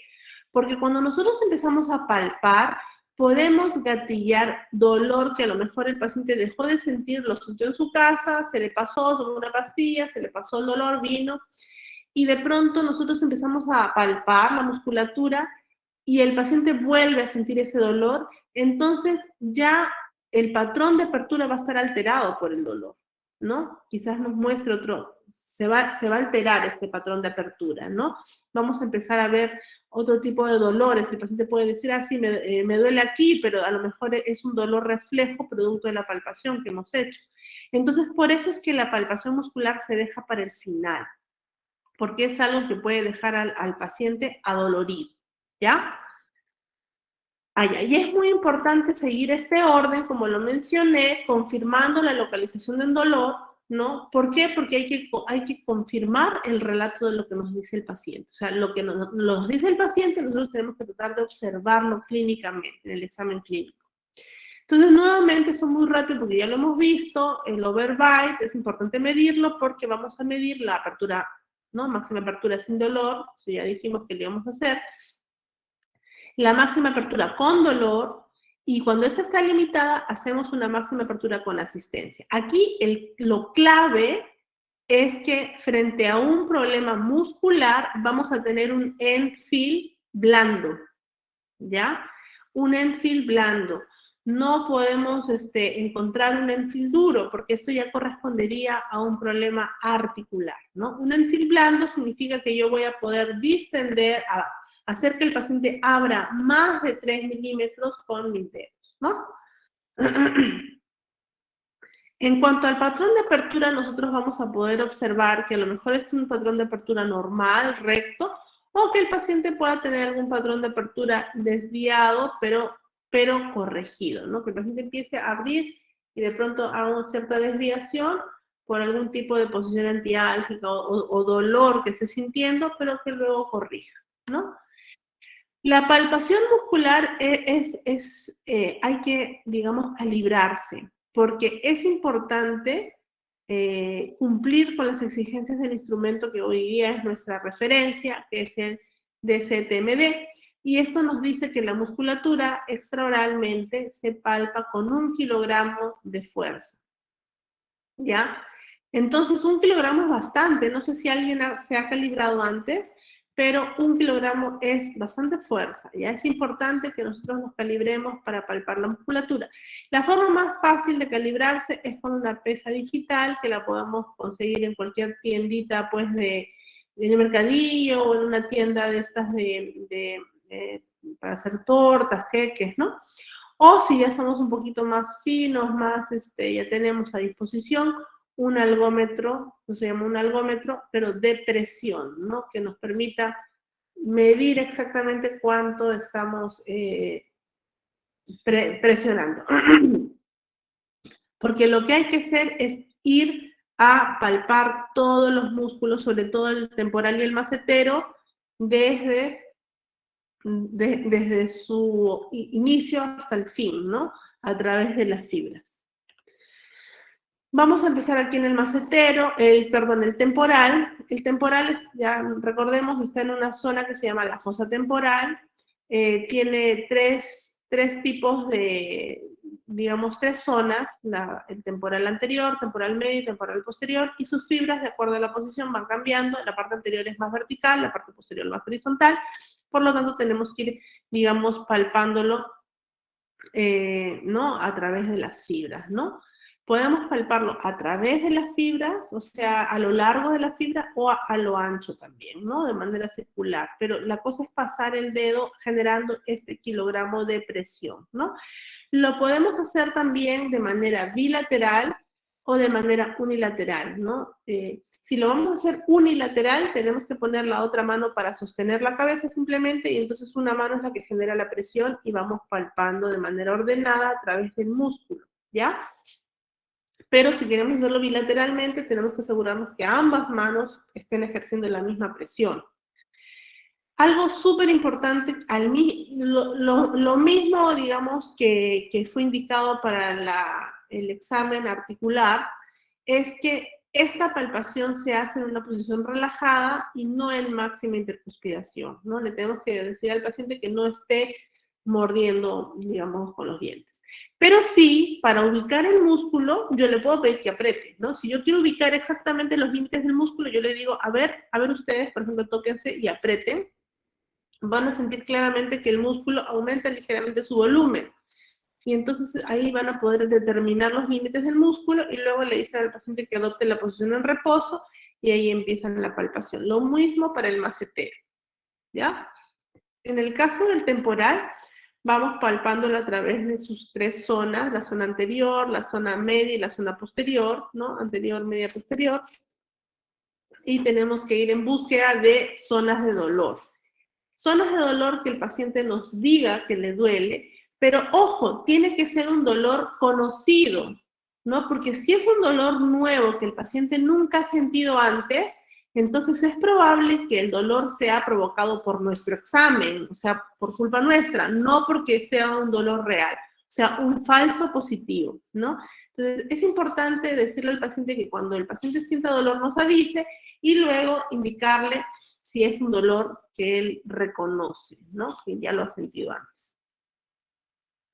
Lo mismo con el músculo macetero. Recordamos que el músculo macetero tiene 2 vientres, un vientre, digamos, superficial y un vientre profundo. El vientre profundo se palpa justo solamente en esta zona, y el vientre superficial es el que palpamos de manera oblicua por debajo del arco cigomático, ¿no? Hasta 1 centímetro antes del ángulo de la mandíbula. No se inserta debajo, sino un poquito antes del ángulo de la mandíbula, ¿ya? Vamos palpándolo, ejerciendo de la misma forma 1 kilogramo de presión, ¿ya? Vamos haciendo la palpación, ¿no? De manera ordenada, y el paciente muchas veces nos refiere dolor, entonces ahorita les voy a mostrar cuál es la sistemática cuando el paciente nos dice que le duele. También podemos palpar la zona, hay que palpar la zona posterior, ¿no? En el ángulo de la mandíbula, la zona posterior, introduciendo nuestro dedo un poquito, ¿no? Por detrás del ángulo, y también la zona submandibular. Cuando existe dolor en esa zona, hay que tratar de diferenciar que no sea a causa de algún nódulo inflamatorio que también puede ser doloroso y dar algún tipo de dolor similar, ¿ya? Hay que descartar la presencia de algún nódulo linfático. De esta forma, ¿no? Palpamos la zona posterior de la mandíbula y la zona submandibular, ¿ya? Porque ahí pues en esta zona tenemos la inserción de, por ejemplo, el músculo, acá, ¿no? Podemos ver el músculo estiloideo, el digástrico posterior, y en la zona, digamos, submandibular vamos a tener la parte del músculo digástrico anterior, también algún tipo de inserción en el pterigoideo medial. Ya. Ya. Entonces, las preguntas claves para el paciente, ya vamos a terminar por si acaso, chicos, las preguntas claves son: ¿hay dolor? O sea, ¿está presente el dolor? ¿Hay dolor? Si el paciente dice que sí hay dolor, es un dolor que ha sentido antes, es un dolor conocido. Y esta pregunta, que es súper importante, el dolor se queda en esa zona o se irradia hacia otro lado. Es muy importante porque dentro de los diagnósticos, ¿no? Que aquí tenemos toda la clasificación expandida, vamos a ver nosotros que ya estamos por aquí, desórdenes de los músculos masticatorios, vamos a tener problemas dolorosos, ¿no? Vamos a tener una mialgia local, un dolor muscular local, pero también vamos a tener un dolor miofacial. Ya vamos a ver cuál es la diferencia entre los dos, ¿ya? Entonces aquí está la parte que corresponde específicamente a los músculos masticatorios. Tenemos dolor muscular y el dolor muscular puede ser por una mialgia, ¿no? La mialgia es dolor en la musculatura y esta mialgia puede ser local o puede ser un dolor miofacial o un dolor miofacial con patrón de referencia o con dolor referido o con referencia, ¿no? Así le llaman, ¿ya? Además existen otros que son menos frecuentes, pero que todavía podemos mencionar, como la tendinitis del músculo temporal, lo que duele aquí es el tendón del temporal, la miositis, que es muy frecuente, la miositis ya le voy a explicar, y el espasmo, que es mucho menos frecuente. Nunca he visto un espasmo. Entonces vamos a ver lo que vamos a poder observar muchas veces, que es la mialgia, ¿no?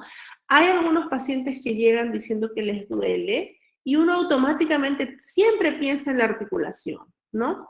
Pero no hay que olvidarnos que cuando hay un dolor orofacial, lo primero que hay que pensar es que la causa puede ser un diente. Entonces tenemos que ir en búsqueda de alguna causa odontogénica. Cuando hemos descartado la causa odontogénica, entonces podemos sospechar de que el origen sea otro. Y tenemos que ir en búsqueda de manera sistemática dentro de, digamos, esta región orofacial. Y aquí vamos a investigar la articulación y a investigar la parte muscular, ¿no? Entonces, cuando nosotros hacemos la palpación, la indicación es hacer la palpación por 2 segundos. Es decir, yo voy a ir palpando, ¿no? Y voy a quedarme 2 segundos en cada lugar que palpo. Digamos que aquí yo palpo con 1 kilogramo de presión y el paciente siente un dolor, que además es un dolor conocido, un dolor familiar. Entonces la indicación es que regresemos a esa zona y nos quedemos palpando por 5 segundos. 5 segundos, ya no solo 2, sino 5. Me mantengo palpando por 5 segundos.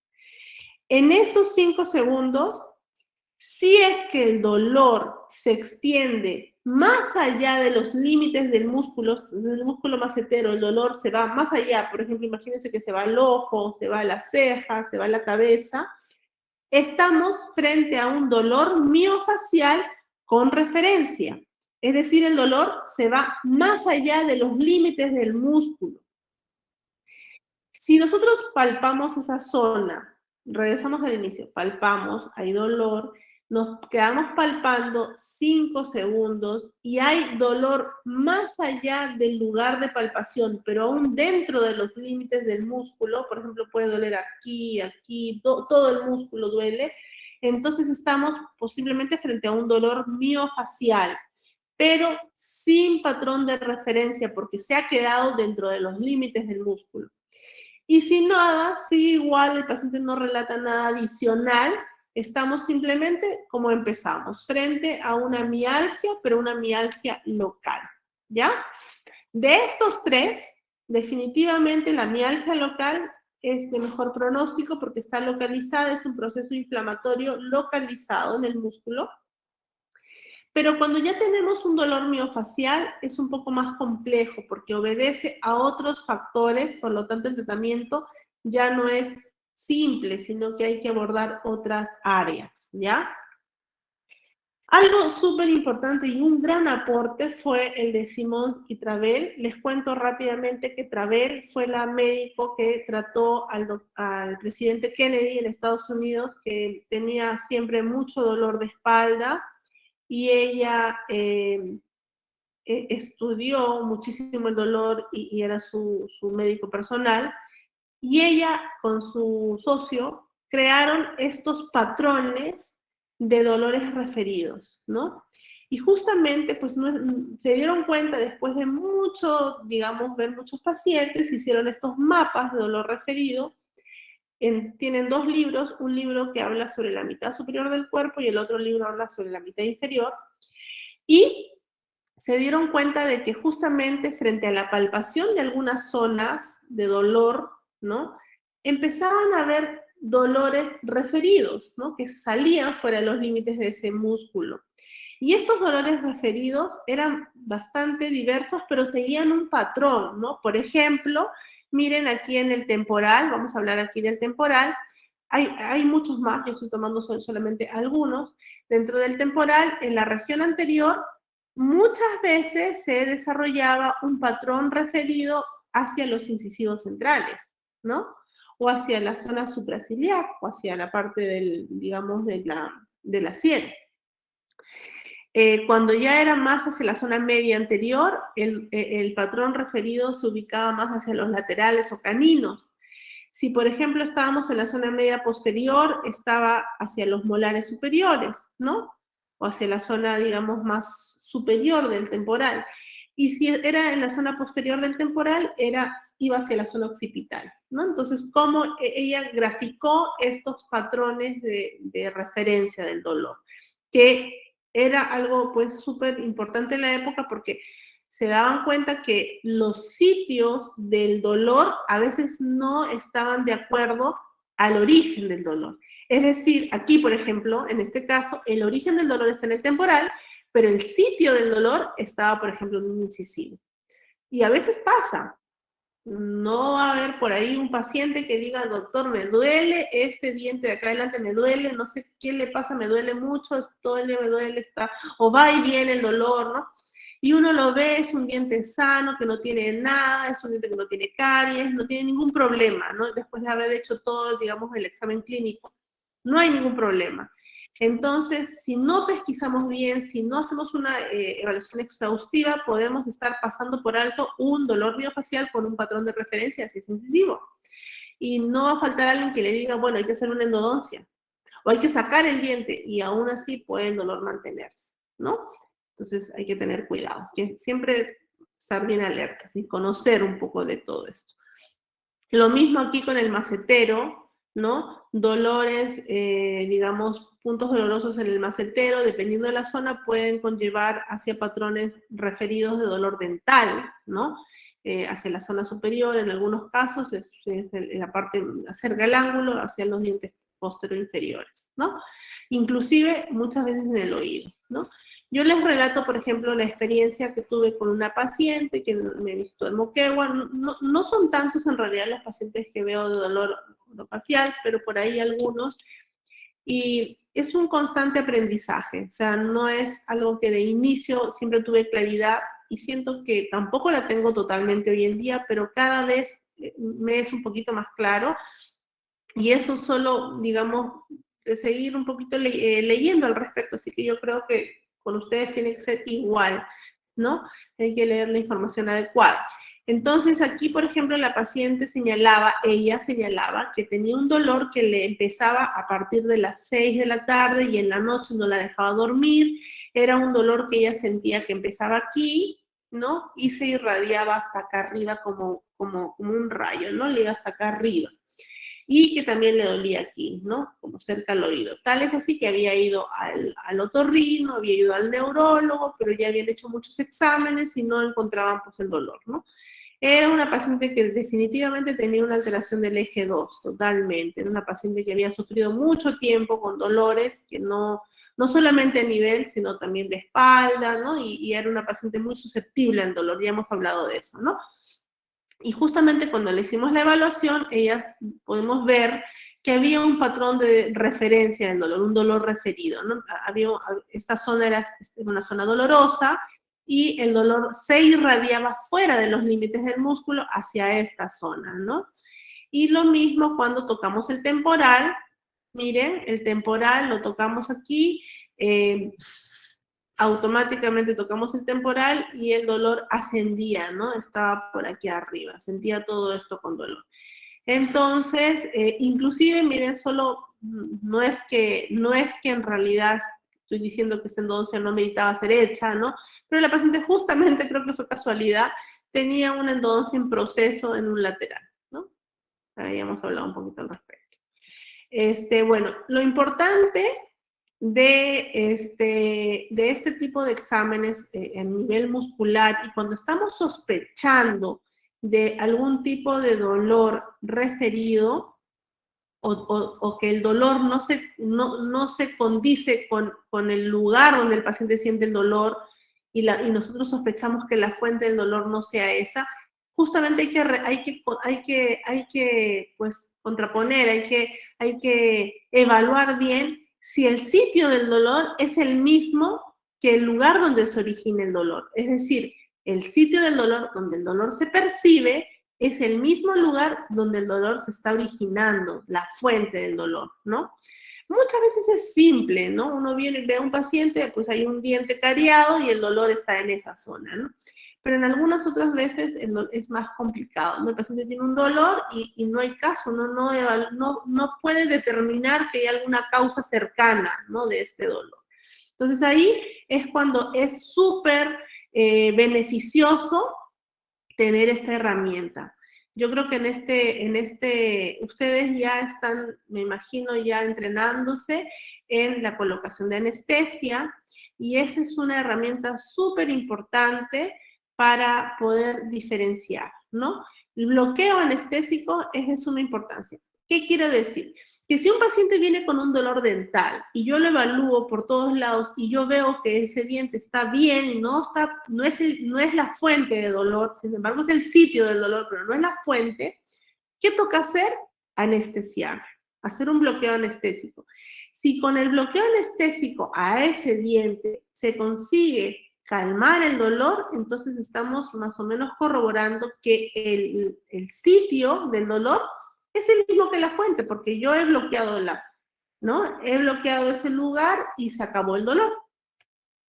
Pero si el paciente viene con un dolor en el canino, por ejemplo, y no tiene nada, el canino está sano, no vemos ninguna causa aparente, y nosotros hacemos el bloqueo anestésico de ese diente y evaluamos que el dolor continúa, entonces nosotros tenemos que ir más allá, ¿no? Tenemos que ir, entonces vayamos haciendo nuestra evaluación y lo que tocará hacer, pues, es ver si hay algún tipo de punto doloroso en la musculatura, como ya lo hemos visto, en la palpación, macetero temporal, específicamente en nuestra área, para ver si está desencadenando este tipo de dolor a distancia, ¿no? Que se va a manifestar, ya les dije, después de una palpación de 5 segundos, en algunos casos, ¿no?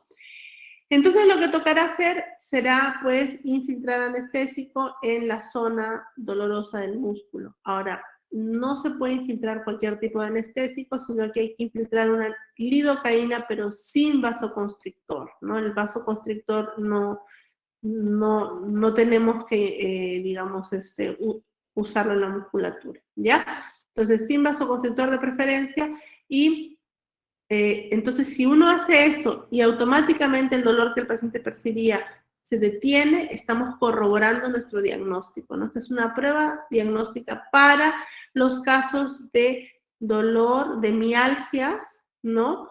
Pero con dolor miofacial y dolor referido específicamente.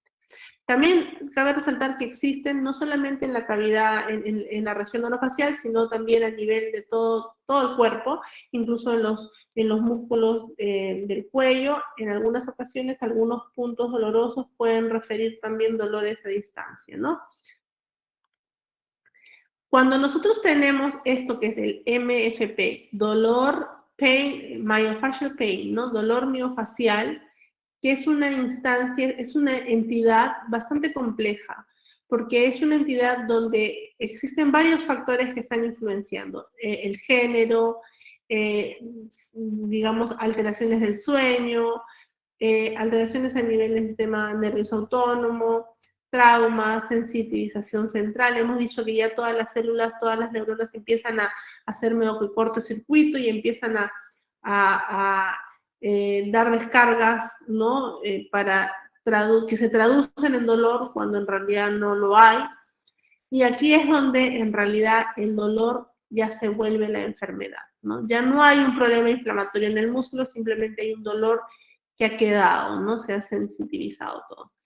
También los pacientes tienen la característica de ser pacientes que son bastante, con un alto índice de victimización, de catastrofización, ¿no? Existen también algunos otros factores como comorbilidades, pueden ser pacientes diabéticos, de presión alta, de un estilo de vida desordenado, o que tienen abuso de drogas, y por eso no me refiero solamente a drogas ilícitas, sino también a veces drogas lícitas, o sea, fármacos desordenados, ¿no? Y entonces eso genera toda una alteración a nivel central. Entonces, el dolor miofacial es un problema ya a nivel central, ya no es un problema nada más local, sino ya hay un problema de sistema nervioso.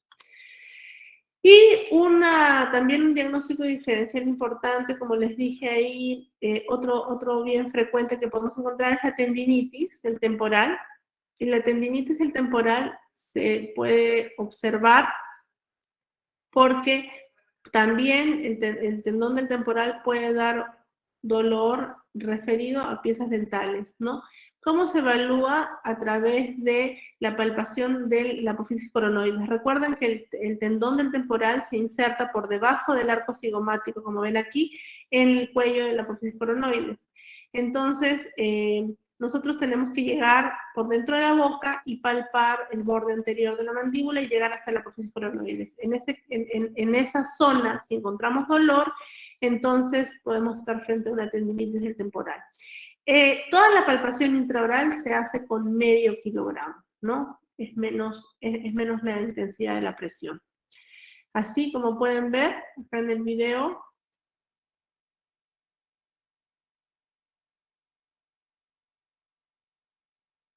empieza a buscar el borde anterior y se sube hasta la apófisis coronoides, ¿no? Y ahí es donde el paciente nos relata si siente el dolor o no. ¿Ya? Entonces, hasta ahí nos vamos a quedar el día de hoy, ¿ya? Creo que en la siguiente clase ya vamos a terminar, ojalá, ¿sí? Sí, doctora, ya la próxima sesión estamos terminando. Ya hemos tocado casi todos los diagnósticos que necesitamos tocar, pero ya en la siguiente clase vamos a hablar brevemente sobre los tratamientos, ya para también cualquier duda poder disiparla. Y dentro de los tratamientos vamos a hablar de la férula oclusal, que es una terapia que nos convoca a nosotros como odontólogos. ¿Ya? Entonces, Ok, gracias, doctora.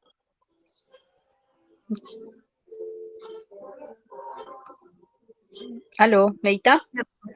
Sí, digo, si alguien tendrá alguna pregunta o a lo mejor ya está todo claro. Quería aprovechar luego en tomar la asistencia. Me disculpa Sí, que... tómala. ¿Verdad? Sí, ok, gracias, rapidito. A ver, Alarico, Presente, doctora. Alca, Presente, doctora. Alvarado, Álvarez, Presente, doctora. Presente, doctora. Apaza, Presente, doctora. Arias Caguana. Presente, doctora, buenas noches. Buenas noches, Aria Vilca. Presente, doctora, buenas noches. Buenas noches, Barreto. Presente, doctora, buenas noches. Buenas noches, Capia. Presente, doctora, buenas noches. Buenas noches, Carvajal. Presente, doctora, buenas noches. Buenas noches, Cori.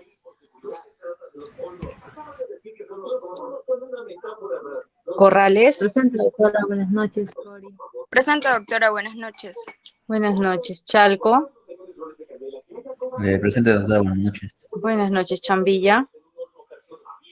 Presente, doctora, buenas noches. Buenas noches, Chaparro. Checaya. Presente, doctora, buenas noches. Buenas noches, Dávila. Farfán. Presente, doctora, buenas noches. Buenas noches, Flor. Presente, doctora, buenas noches. Buenas noches, Guillén. Presente, doctora, buenas noches.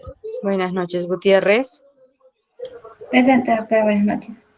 Buenas noches, Herrera. Presente, doctora. Buenas noches. Buenas noches, Guamaní. Presente, doctora, buenas noches. Buenas noches, Lima. Presente, doctora, buenas noches. Buenas noches, Maldonado. Presente, doctora. Buenas noches. Buenas noches, Mamani Fernández. Buenas noches, Manrique.